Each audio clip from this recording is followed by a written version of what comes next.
Today we're discussing privacy. We will cover different topics. We will talk about what privacy is, why privacy is important. We will talk about how to protect our privacy online and how to manage our online presence. I will share some tips and strategies and tools that you can use to protect your privacy online. Feel free to ask your questions. I will try to keep my eye on the chat box. If I miss your question, you can answer it later at the end of the session when we'll have some Q&A time. Okay, so what is privacy? Privacy is the ability to control who has access to your personal information. It is about being able to decide what you share with others, right? And what you keep to yourself. So privacy is the tool for you to control what should be available about you out there and what should not be open publicly. Privacy is important because it allows us not just to feel safe and secure, but it also gives us freedom to be ourselves. So we do not have to always be in front of everybody's eyes. We can have some things that we can keep private and secure to ourselves and to our inner network. In the digital age, privacy is more important than ever, and our personal information is constantly being collected and used by companies, governments, various organizations. And we need to be aware of the risks involved with this, and we need to know what steps to take in order to protect our privacy online. To better understand what digital privacy is, we can compare it with a fence. A fence is a physical barrier that keeps people out of your yard, for instance. Privacy, it's a digital barrier that keeps people out of your personal information. And just like a fence, you can make your privacy stronger or weaker. For example, if you use strong passwords, if you're careful about what information you share online, and if you are aware of the privacy settings on your devices and your apps, your privacy is strong. However, you can make it weaker by avoiding those steps, by sharing too much information online, by using default settings, and so on and so forth. We all have a good understanding, which sometimes is intuitively clear to us, how to protect our privacy in the physical offline world. For example, as I've just mentioned, we have a fence in our yard. We have, for example, blinds on our windows. We have locks on our doors. If we work with paper documents, we know that if this document contains sensitive information, we should shred it, not recycle it. And we usually do not share our sensitive personal information with strangers on the street, right? So we wouldn't just let everybody know when your birthday is when you're walking in your neighborhood, for instance. But what about the digital world? It is much more, I would say, difficult to control who has access to your information when you are online. Before we start discussing how to protect our privacy online, I would like to talk with you about the concept of digital footprints. A physical footprint is a mark, right, that is left behind when by something that has passed through. A digital footprint, it's the trail of data. It's tiny bits and pieces of data that are left behind by someone who uses the internet. In other words, you leave digital footprints, you leave that trail of data every time you go online.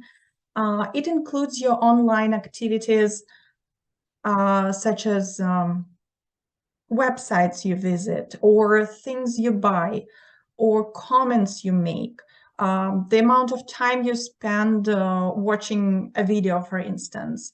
It also includes your personal information, such as your name, your email address, your usernames, your phone number, and so on and so forth. And it is really important to understand what digital footprint is, because they reveal a lot of information about us. Our digital footprints can contain both anonymous and personally identifiable pieces of information. For example, anonymous digital footprints refer to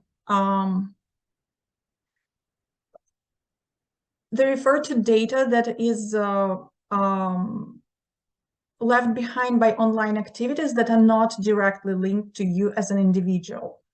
For example, anonymous digital footprints can include your browsing history, your IP addresses, cookies, and we will discuss them later in this session. Also, it might include some general demographic information that might not necessarily identify you as a person, but gives out a lot of information about you as a web user to organizations and companies that collect this information.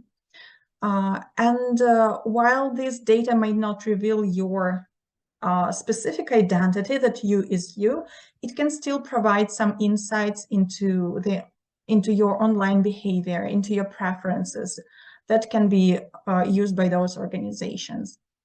On the other hand, your digital footprint contains personally identifiable information, which is your name, your email address, your social media profiles, phone number, home address, your financial information, your employer, your school, basically anything that can identify you as you.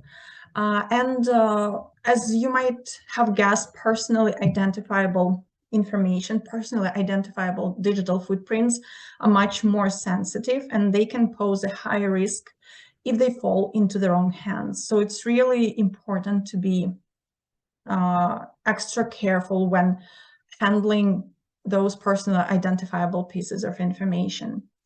However, it is important to note that even anonymous digital footprints can potentially be linked to you as an individual when combined with other data.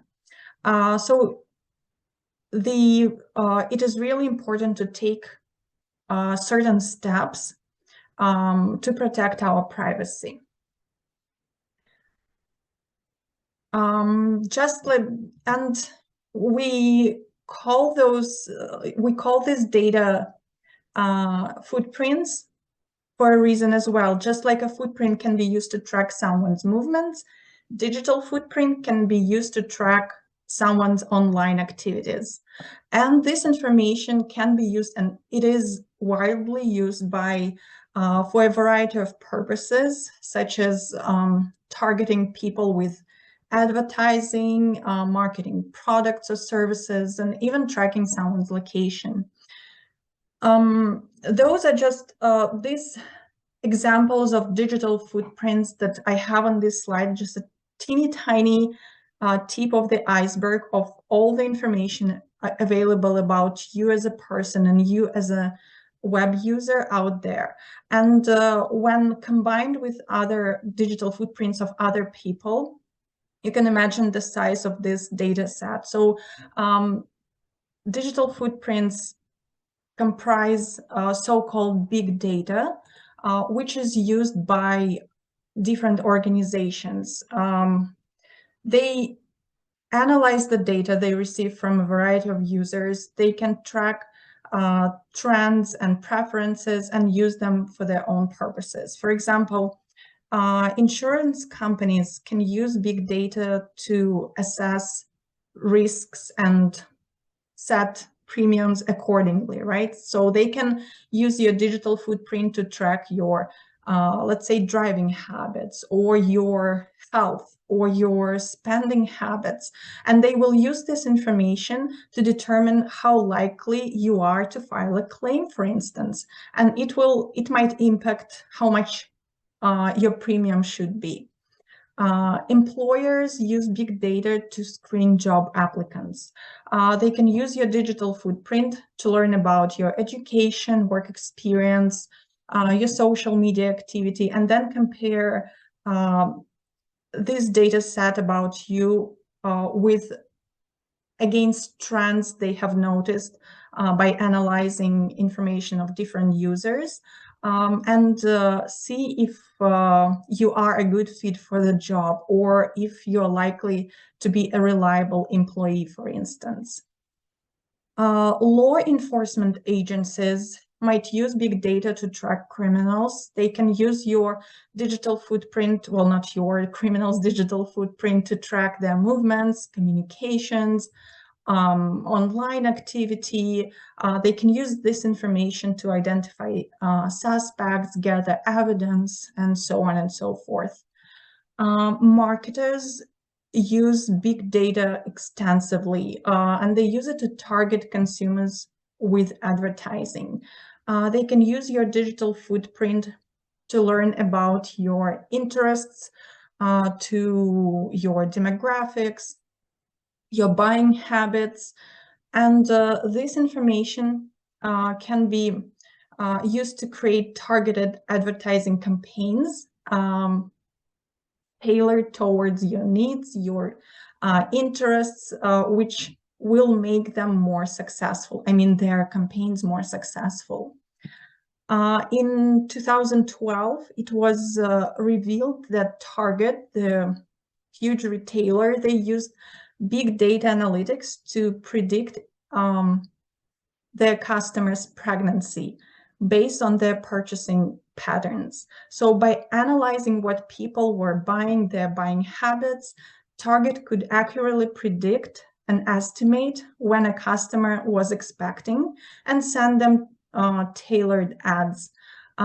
This incident, when it was revealed, raised lots of concerns about the intrusion of into personal lives, and there was lots of discussions about the ethics of data usage. I'm not even mentioning politics here because a lot of things that are done with big data in politics is not ethical. So these are just a few examples of many how our digital footprint can be used and how our data available out there can be used and sometimes abused.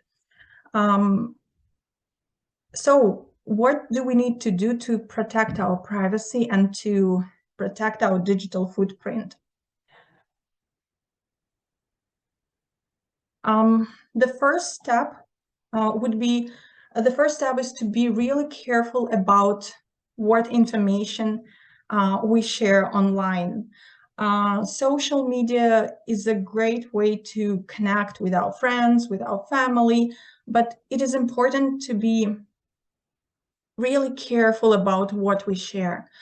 Oversharing can have a number of negative consequences, including identity theft, for instance. So when you share personal information online, such as, let's say, your name, right? So almost everyone has their full name online, address or phone number. It can be used by identity thieves to, and they can open up accounts in your name or credit cards or loans, which will impact your financial situation.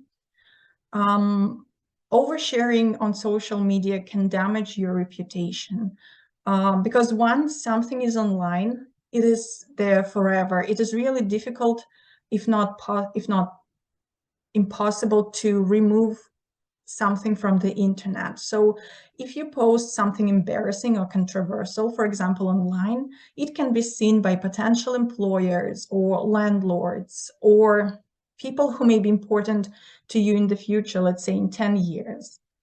Oversharing on social media can be a cause of cyberbullying. This can include sending when someone sends mean or threatening messages to you, or posts embarrassing photos or videos, or spreads rumors online about you.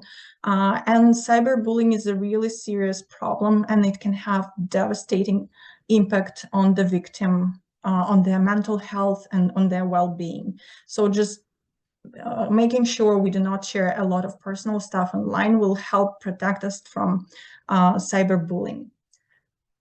In some cases, oversharing can lead even to violence. For instance, if you post your travel plans and your dates, and that you will not, people will know that you will not be home during this time, and you can make yourself a target for burglars, for instance. Oversharing can also lead to harassment, and this is it happens more than often. For example, if you post something about your political views, you can be targeted by people who disagree with you. Another aspect of sharing on social media is the concept of sharenting. It's a term combining parenting and sharing, and it happens when parents regularly post updates and pictures of their children on social media. While it may seem harmless to share the joys of parenthood with the world, there is a number of dangers associated with this practice. One of the biggest one is that by oversharing information about their children, people put their privacy at risk. So when they post photos and videos of their children, they're basically sharing this information with the entire world. And no one knows how this information can be used in the future. And basically, by sharing information about our children, we jeopardize their privacy even before they can talk, even before they can walk, right? So it's very important to think before we share something about a person who cannot provide us with the consent. Another danger of sharing could be cyberbullying, as I've already mentioned. We never know how this information can be used later in our children's life by their peers or by someone who decide to cyberbully them. When children grow up, they might not even want their childhood photos or videos to be publicly available. So it's important to know if you decide to share information about your children, make sure at least that it's not publicly available, it's only within your inner circle. However, as I've already mentioned, what is online is there forever. You never know if someone will reshare it or repost it or save those pictures for later use. When we talk about protecting our privacy online, another step we can take to ensure we are safe is to be aware of the privacy settings on our devices and our apps. Privacy settings allow us to customize the information we want to share and control how it is accessed by others. This is exactly what I've just mentioned in the previous slide. If you decide to share something, at least make sure it is not shared with the entire world. So privacy setting will help you, is a great way to safeguard your personal data and to put some limits on who can see this information. If you use default settings, or if you don't know what privacy settings you use, your social media accounts or your apps or your devices, you can expose yourself to various risks, including online stalking, identity theft, potential damage to your reputation, a lot of things that we've just discussed. So it's essential to be proactive and familiarize yourself with what settings are out there and how you can tailor them towards your needs. So take your time to understand this privacy settings available on your devices, your apps, websites that you use often, your social media accounts. Read the documentation and visit their official websites to learn how to configure them. Also, it is a good practice to adjust app permissions.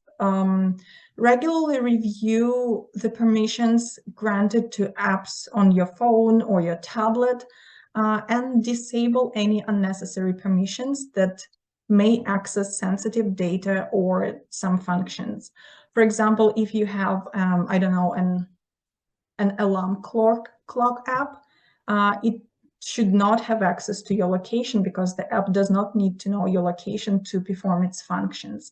So make sure you do not grant some extra permissions on top of the app needs to use to function well. Another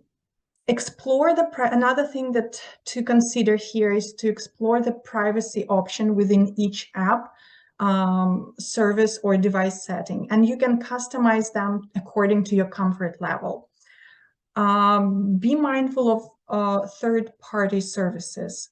So when you grant permissions or connect third-party services to your devices or your apps, make sure you know what that service does and who they are. So only trust reliable sources.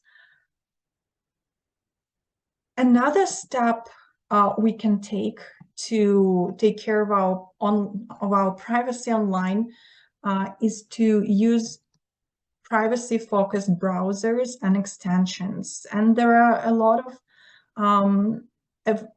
of tools, a lot of browsers, extensions that you can use for this purpose. For example, here's just here's just a list of few of them. Brave is a privacy-focused browser that blocks ads and trackers by default. So, for example, if you're using, let's say, Chrome, you need to double check what your settings are. You can also block third-party cookies, for instance, or trackers in your regular browser. Just Brave does it by default. The same is Firefox. It's another privacy-focused browser, and it has a number of privacy features such as private browsing, tracking protection, and so on and so forth. So if you're curious to learn more, you can download those browsers and go through their privacy settings and see what they're allowed to do. DuckDuckGo, it's a privacy-focused search engine that doesn't track your history. So whatever you search in DuckDuckGo is not saved anywhere. And they also have an app and a browser extension that will help you block ads and trackers. Privacy Badger and Ghostery are two extensions that automatically block trackers on websites you visit. And you can add them to your regular browser. I know that they support Firefox and Chrome. I'm not sure about other browsers. So these are just a few tools that you can use to enhance your security online. Another aspect to consider is you need to be careful about what apps you download. While apps are a great way to add features to our phones and tablets, and everybody uses them, but they can also be a security risk, right? So if you download an app from an untrusted source, it could contain malware that would steal your personal information or can even damage your phone, your device. So only download apps from trusted sources. For instance, Google Play Store for Android and App Store for iOS devices. However, if you downloading an app from a Google Play Store, it does not guarantee that this app can be trusted. So make sure you do your due diligence and you check the developer. If you don't recognize the developer, for example, if the app says that it's a, let's say, ChatGPT app, there is no ChatGPT app. Just make sure you check the developer's name. If it's not an OpenAI, which is the organization that developed ChatGPT, then probably this is not an app you want on your phone. Also read the app's permissions before you download it. So those permissions will let you know what information the app can access and what information it might collect about you. And if you're not comfortable with sharing, for example, access to your camera with an app that do not need access to your camera, maybe it would be a good idea not to download that app and use a different app for the same purpose. Also, it's a good practice to check app reviews. If there are lots of negative reviews, probably users had a bad experience with that particular app, and you might find an alternative. Make sure you keep your apps up to date.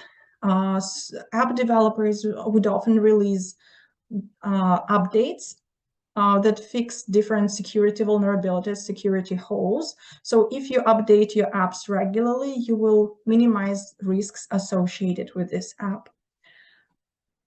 Some apps have features that can help protect your privacy, for example, encryption and two-factor or multi-factor authentication. So if your app has those features, please use them.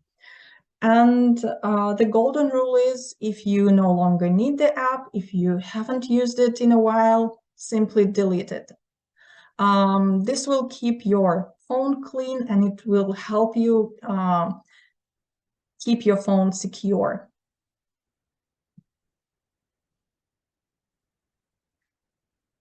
Another good habit that you can have is to opt out of data collection where possible.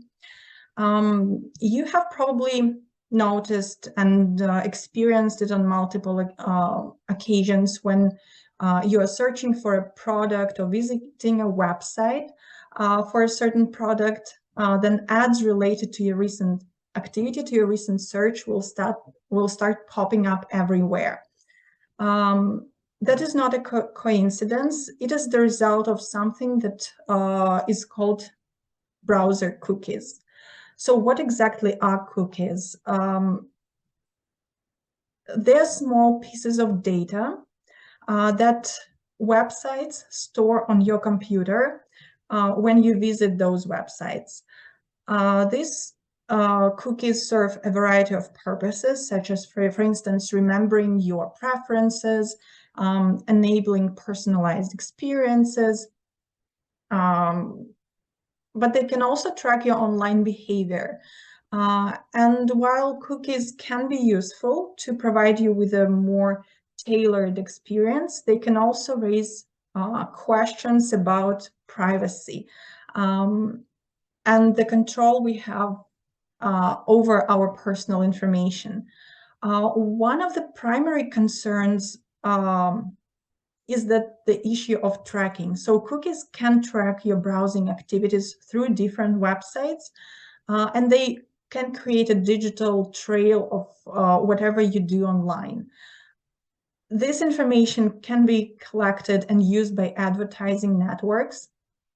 And this is the reason why you see those targeted ads. While some people might find personalized ads helpful, others may feel uncomfortable knowing that their every move is being tracked and monitored. So Another aspect to consider when we talk about cookies is the so-called third-party cookies. These cookies come from external websites and not the website that you initially visited. And they can be used to collect information about your online activity across various websites. Even if without your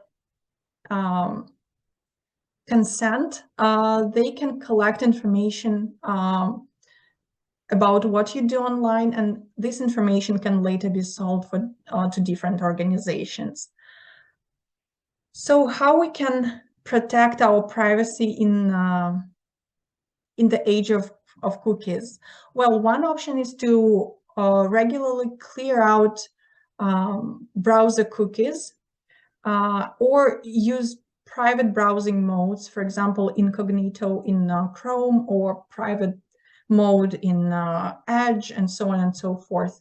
If you use those private browsing modes, this prevent cookies from being stored. Another thing to consider is that most of web browsers today offer enhanced privacy features that can help you block third-party cookies. So if you're curious, you can later go to your browser security settings and see what is allowed and what is not allowed by your browser privacy settings. Also, when you go to a website, often you will usually see a list of cookies that the website is using. So you will see a pop-out window that would let you know what cookies are being collected. And in many cases, not always, but in many cases, you will have an opportunity to opt out, which you should do. For example, this is a pop-up window I saw when I went to the Cambridge Dictionary website. So they give me two options: either accept cookies, but I do not know what cookies they're asking me to accept, or another option is for me to express my consent to not sell my personal information. So instead of clicking to accept all cookies, I clicked on that link, and here they give me a breakdown of what exactly they collect. So strictly necessary cookies are usually cookies required by the website to function properly, and in most cases they will be always on by default. However, I have a concern about the second option, sale of personal data, which is on by default. So when I clicked on this tab, I was able to read what exactly they're collecting. And since I was not okay with that, I simply turned it off and then confirmed my choices. In this case, I did not provide my consent by default to collect information about myself.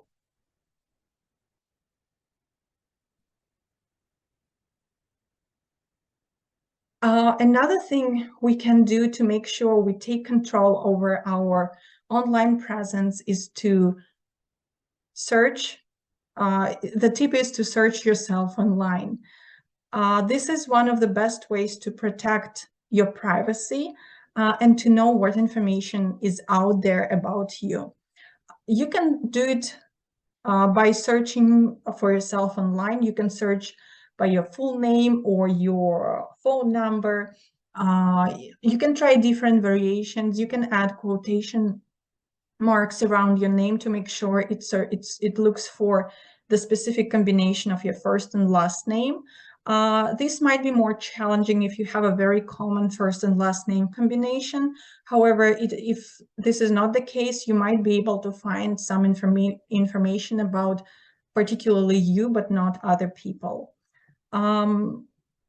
So this information, and if you find information about yourself online that you do not want to be publicly open, you can take certain steps to remove it. You can contact the website or organization that is hosting this information and ask them to delete it. For example, let's say you participated in the community cleanup activity, right? And they took pictures of you or took your interview, and now on the website of your community center, you have your picture with your full name, right? And it is searchable, it is available online. However, this particular interview gives out your location, right? So people will know in what area of what city you live. If you don't want this information to be publicly open, you can ask the community, for example, the website of that organization, to remove your picture or remove your last name and just leave your first name. So something like that. It's you can do it according to your level of comfort of what you would like to be online about you.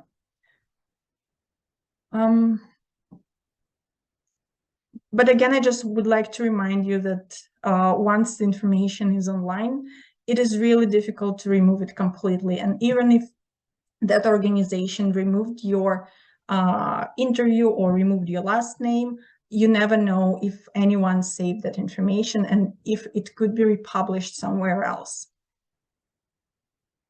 However, it will, by taking this step and taking proactive action to see what people can find about you online, you can make it more difficult for people find and use your personal information. Another thing is that to consider is that all of us have a lot of accounts. Sometimes we sign up for an account and we completely forget about this. If you have any old accounts that you no longer use, the best practice is to delete that account, because when you sign up for a service, you usually provide your name, your email address, and if you no longer use that account, there is no need to keep your personal information associated with it. To reduce your digital footprint, you can request those accounts to be removed. It will make it more difficult for people to track you online and to target you for any reason. Also, removing your old accounts will improve your security, because the more accounts you have, the more potential attack vectors there are. So if one of your accounts is hacked, the hacker could gain access to all of your other accounts, especially if you did not use unique passwords for different accounts. However, we might not always remember what accounts we have exactly. One of the things that you can do to check what accounts are registered under your name is to go to services, for example, your Gmail or your Facebook or your Twitter or any other service that you might have used to sign up for a different account.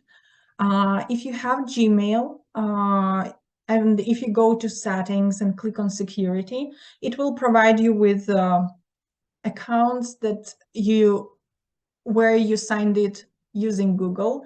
It will provide you a list of linked accounts, and Google also has password manager. So if when you signed up for an account, if you agreed for Google to store the password, it will have a list of all those accounts. And when browsing through this list, you can identify accounts that you no longer need, and then you can go to their websites and delete those accounts. The same is with Facebook and Twitter or LinkedIn or any other social media that you might have used to sign up for a different service. Usually it will be under security settings, and then you can go to apps associated with this account. However, when you need, all of us have the situation when we need to sign up for something that is not really major, but we really want that information. For example, you want to download a report, but they would ask you for your email address, and then we'll send you that report. We do not always have to reveal our actual email in these cases and provide our personal information to get some freebie, for instance. A solution for that is to create a temporary email account. It will help you protect your privacy, and it will help you avoid spam. So if you're signing up just for a free trial, you can use the temporary email account, and it will help you avoid getting bombarded with spam and promotion campaigns later on. Also, if you want to test out a website or an app, you can use this temporary email without giving out your real primary email address. Another situation when you might need to create a temporary email account is when you sign up for an event, and if you're not sure if you're going to attend that event or not, and you do not want to receive lots of emails from them later on, you can use a temporary email. Here are just a few examples. It's 10-minute mail, temp mail, temporary mail, and Yop mail. So what they do when you go to this website, so this is a 10-minute mail, a screenshot from a 10-minute mail service and temp mail. They give you a temporary account, temporary email that you can copy and submit. For example, I used both these services to sign up for a newsletter just for demonstration purposes. And here at the bottom, you can see that I received the confirmation that I've signed up for that newsletter. However, with these two accounts, once you close your window, you lose access to that inbox. So they're good, for example, when you need to receive, when you want to download a file, right? So you will submit this email, they will send you the file, you download it, and you forget about this account. But you won't be able to respond from this account or access it, for example, later on. A different service, which is called Yop Mail, gives you an opportunity to reply and forward those messages you receive. And it also allows you to create a custom name. For example, I created this webinar demo account, and it provided me with this inbox that I will be able, I think they give a week, so this inbox will exist for a week, and I will be able to receive any emails like in my regular email. Just be extra careful with this, because since these inboxes continue to exist and they are passwordless, if anyone on the planet decides to create the same temporary email account, they will be able to see my emails. So if you're curious to see how it works, you can go to Yop Mail and create a demo at yopmail.com account, and then you will be able to see emails that other people received, only because this is a very popular name. So if you use this account, make sure that the handle you choose is really unique. It will minimize the risks of other people accessing your information. And again, these temporary emails are not for sensitive information. They're just for to sign up for different services or receive one-time access codes for different services, and so on and so forth.